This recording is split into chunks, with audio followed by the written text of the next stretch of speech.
I never thought I'd be the guy to get blindsided like this, but here I am. My name's Mark, and I've been married to Lisa for about 5 years now. We met in college, hit it off pretty quick, and honestly, I thought we had something solid. She was fiery, got her way most of the time, but that's what I liked about her. She had this attitude, kind of bitchy, but in a way that was also kind of charming. We had good times, built a life, and I thought we were good. At least that's what I kept telling myself until the cracks started showing. It began a few months ago, little things. She'd be eyeing her phone more than usual, whispering on calls when she thought I wasn't paying attention. She'd come home late from work and seem different. Not sexually, just distant, like she was hiding something. I brushed it off at first. Maybe she was stressed, maybe work was piling up. But then I noticed her car parked a little farther away from our apartment complex, like she was trying to avoid being seen. That's when the little niggling doubts started gnawing at me, and I couldn't shake the feeling that something was off. One night I decided to check her phone. Just a quick glance, no big deal.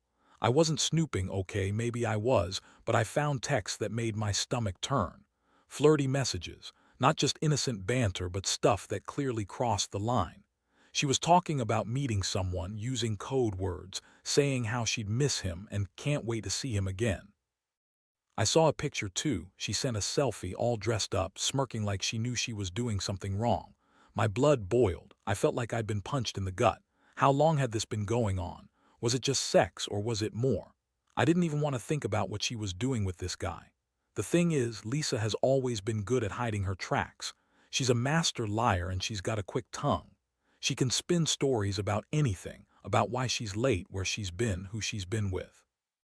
I've seen her lie her way out of small stuff before, but now this felt different. It's not just lies, it's betrayal. I felt sick.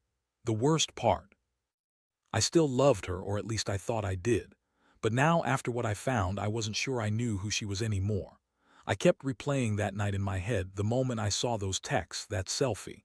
Nothing prepares you for that kind of gut punch. So I started watching more. I didn't want to do it, but I couldn't stop.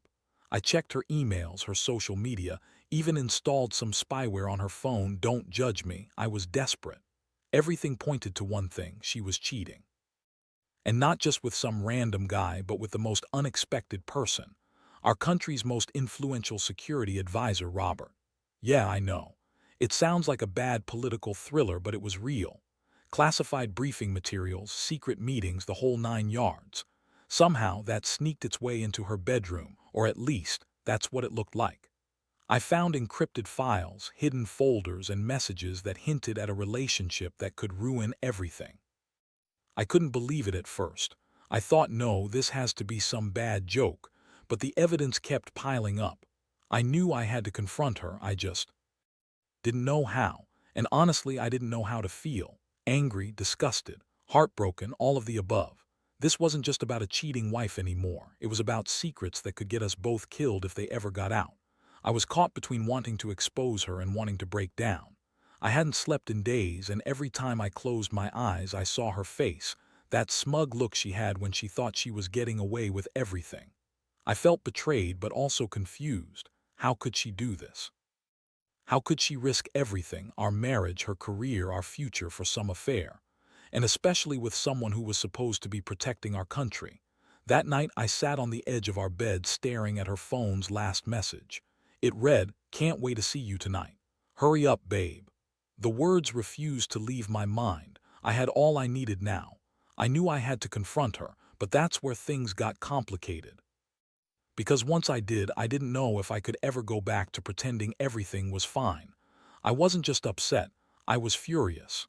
And I knew deep down that I had to decide what to do next. Because if this was just the beginning, the fallout could destroy everything I thought I knew about her, about us, and about what I deserved in a marriage. The morning after I found everything, I woke up with a pounding headache and a sick feeling in my stomach. I kept staring at my phone, the evidence still burning in my mind. I couldn't believe she'd been lying straight to my face for months, maybe longer. All those late nights, the secret calls, the business trips she kept insisting she had, turns out they were all cover stories for her meetings with Robert, our national security advisor, the guy who knew all our country's most sensitive secrets, Who would have thought? It's like I was living in a bad spy novel, except this was real, and I was the idiot who didn't see it coming. I decided I had to confront her. No more hiding, no more pretending I hadn't seen what I saw. I waited until she came home from whatever work she was doing, her heels clicking down the hall in a way that made my blood boil. When she entered, I was sitting on the couch, phone in hand, trying to keep my composure. She looked at me with that bitchy smirk, the one she always used when she was about to lie her ass off. "Hey babe," she said, flopping down beside me. "What's up?" I looked her straight in the eyes. "We need to talk about us." Her smile faltered just a little, but she kept her act together. "What about us?" I pulled out the evidence, the texts, the photos, the encryption logs from her laptop. It all spilled out in one long, angry rush. I told her I knew about Robert, about the meetings, the secret files, everything. Her face twisted into a nasty sneer as she scoffed. "You're overreacting, Mark. You don't know what you're talking about. This is just some misunderstanding." Misunderstanding? I felt like I'd been hit again. Misunderstanding? You're fucking cheating on me with the country's security advisor. That's not a misunderstanding, Lisa. That's betrayal. How long has this been going on? How long have you been playing me for a fool? She crossed her arms, glaring at me. "You're making a big deal out of nothing. Robert's just a friend.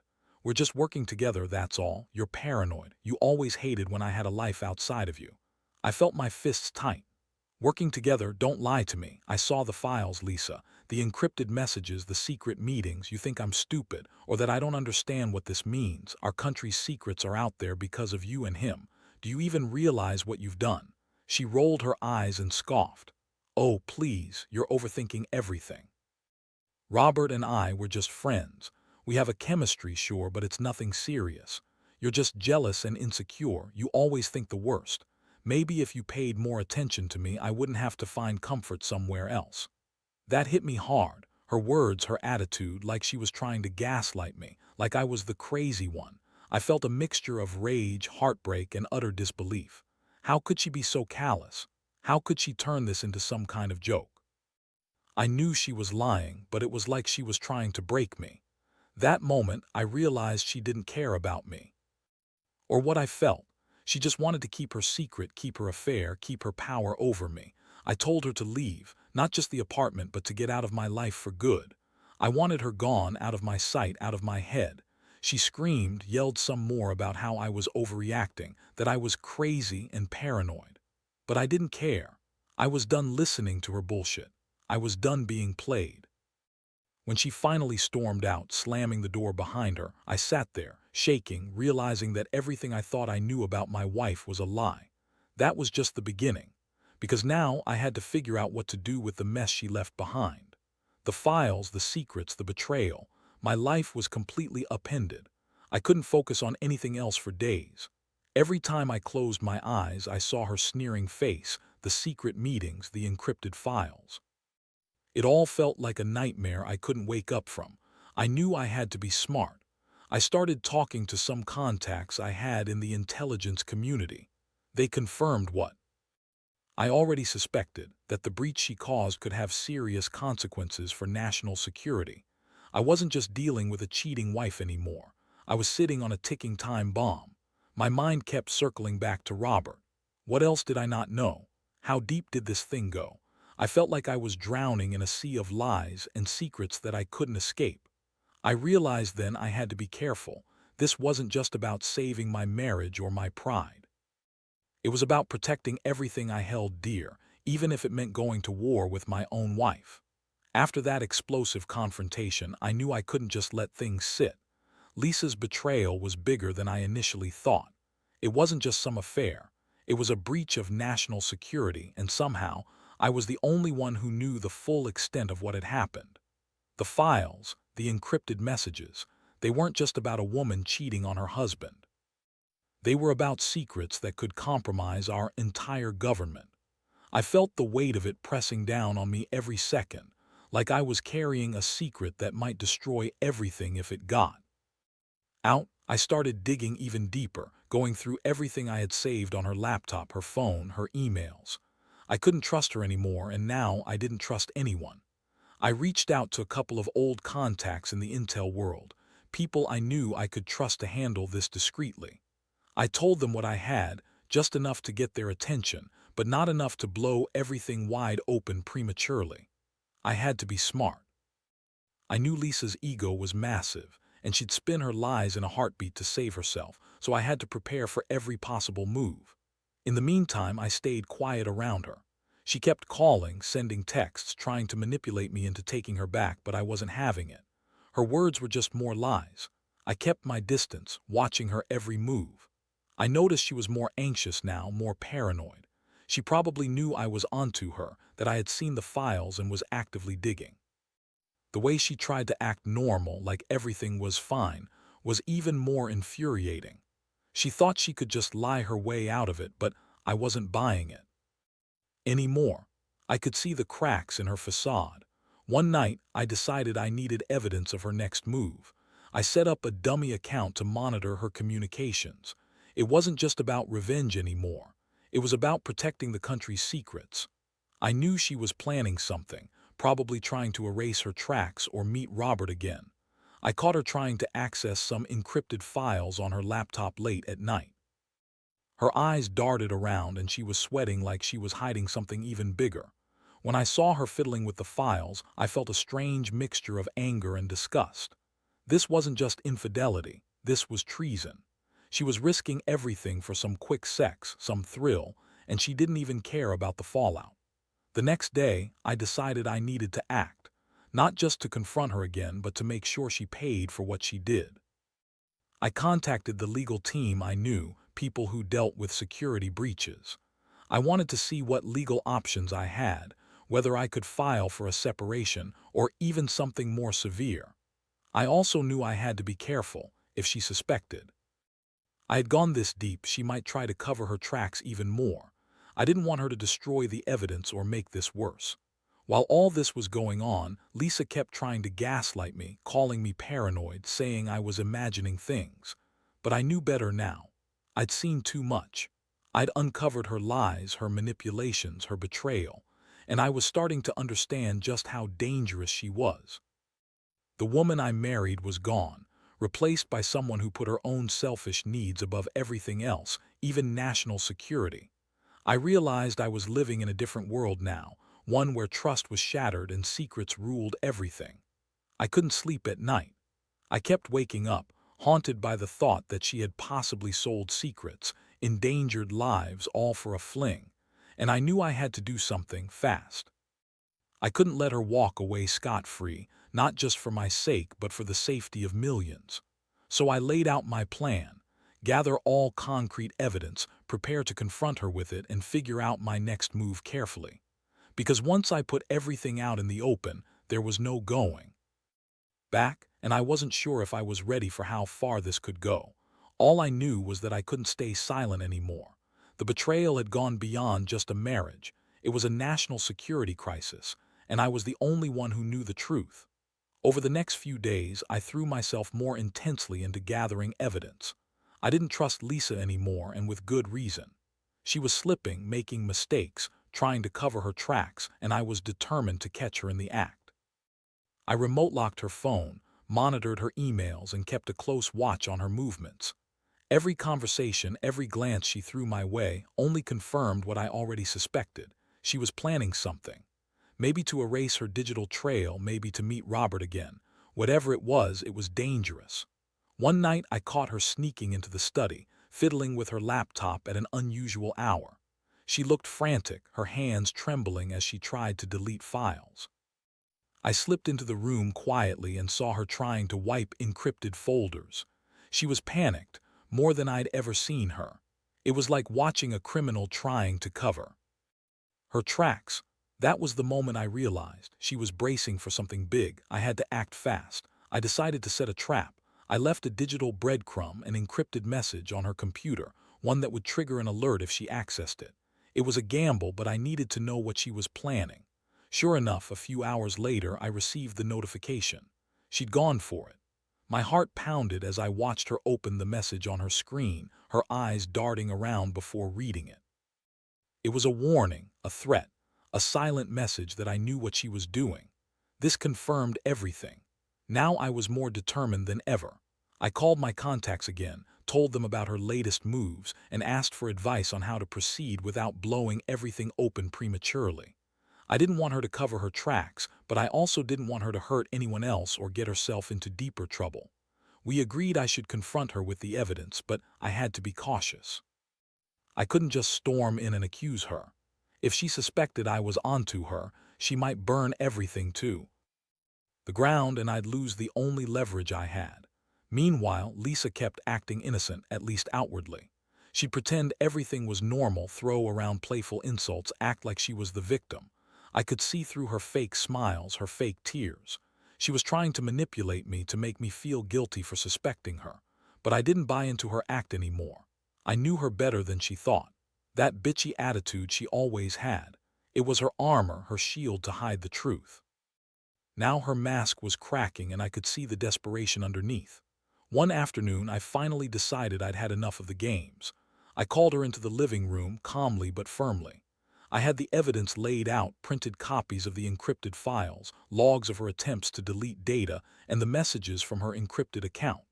She looked at me, her eyes narrowing, trying to act like she didn't care. I told her I knew everything about the affair, the secret meetings, the compromised files. Her face paled a little, and for a brief moment I thought she might break down, but she quickly recovered.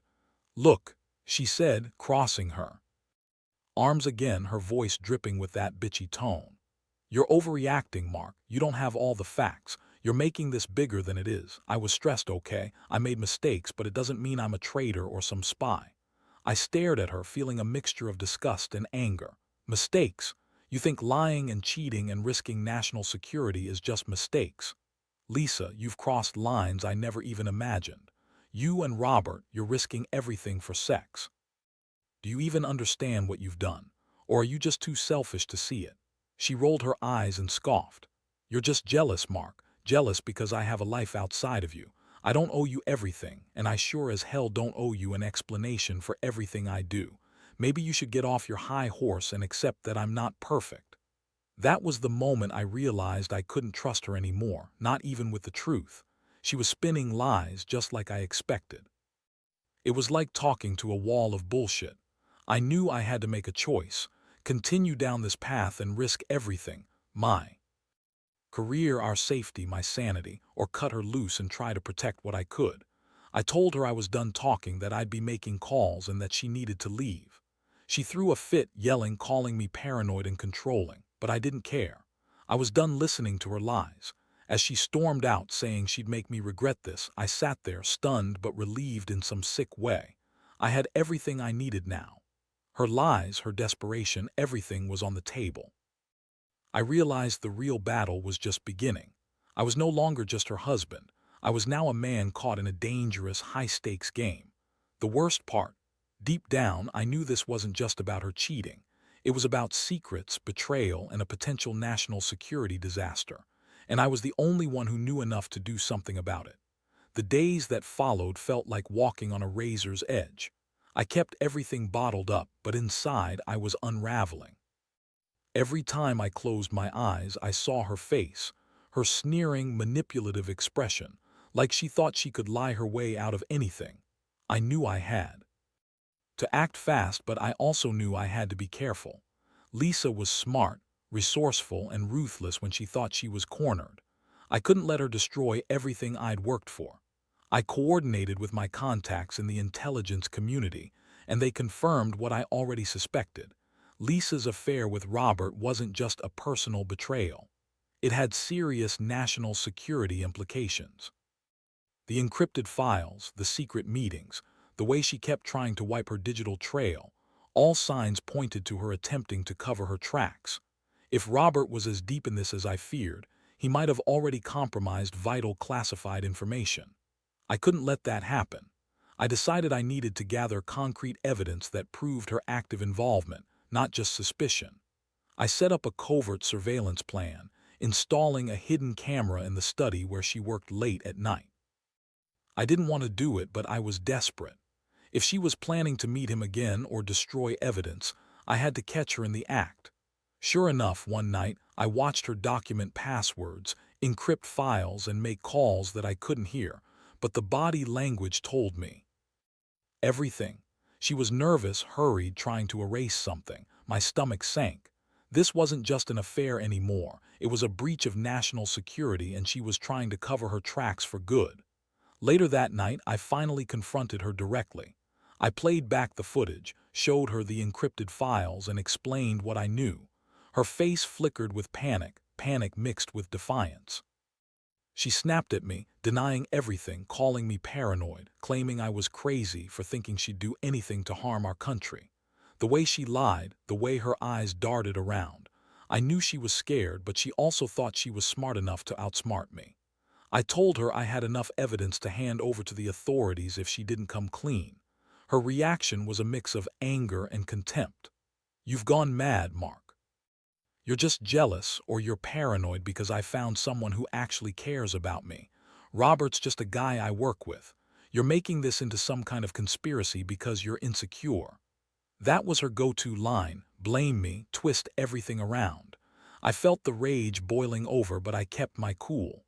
I knew I had to stay in control of this. If I lost my temper, she'd just spin her lies more convincingly.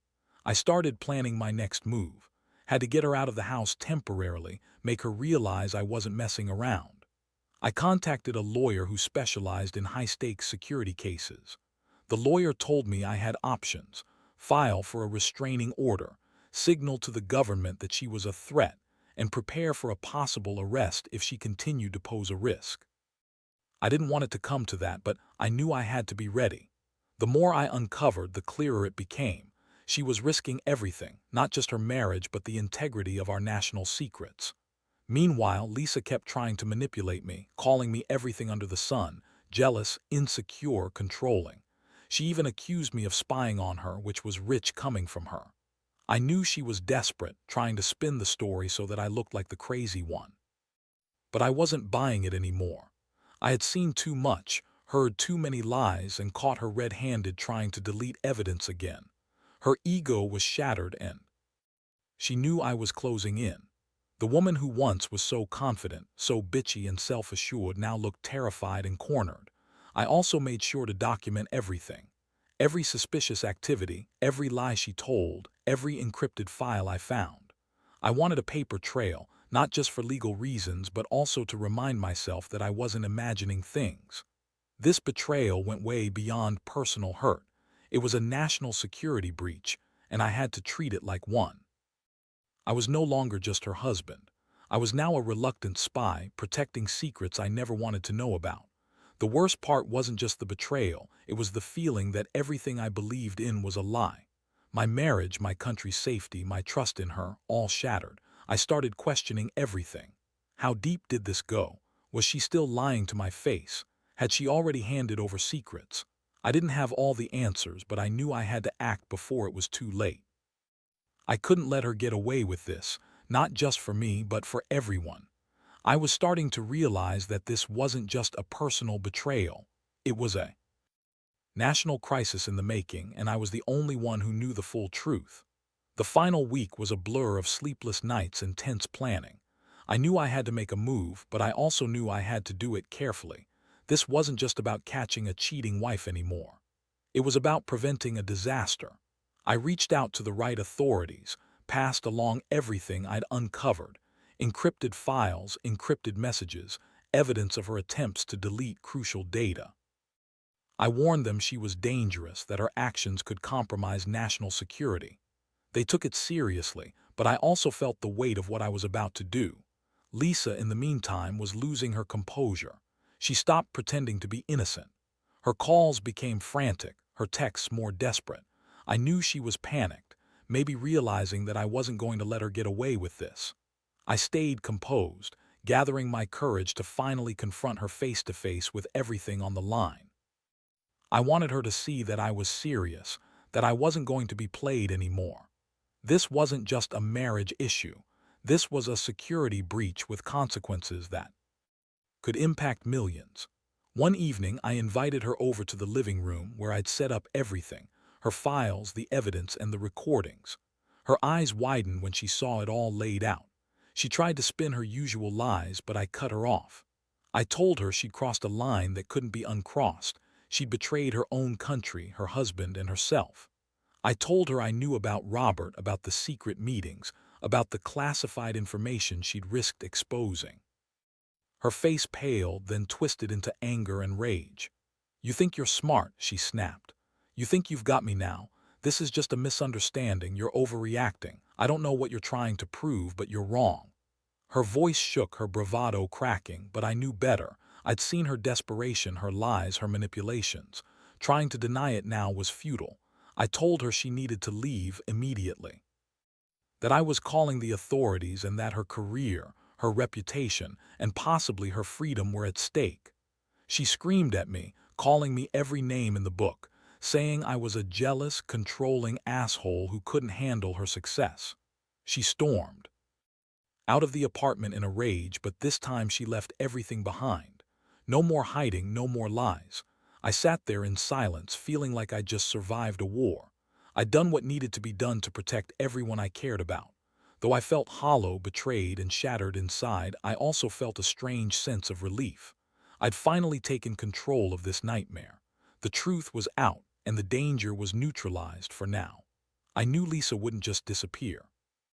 She'd fight, try to spin her story, make excuses. But the damage was done. I had the evidence, the authorities knew what she was capable of, and I had made sure she couldn't cover her tracks again. In the aftermath, I realized how fragile trust is, how easily it can be broken, and how much effort it takes to rebuild. I've learned that betrayal goes beyond just the personal. It can threaten everything you hold dear. I also learned the importance of listening to that little voice inside that says something's wrong. Ignoring it could cost you everything. Now I'm picking up the pieces. I don't know what the future holds with Lisa, or whether she'll ever face justice. But I do know this: never again will I ignore the signs. Never again will I turn a blind eye to the things that threaten to destroy everything I care about. Because sometimes the greatest betrayals come from those closest to us, and the consequences can ripple through every part of your life. Trust is fragile, and betrayal, well, betrayal leaves scars that take a long time to heal.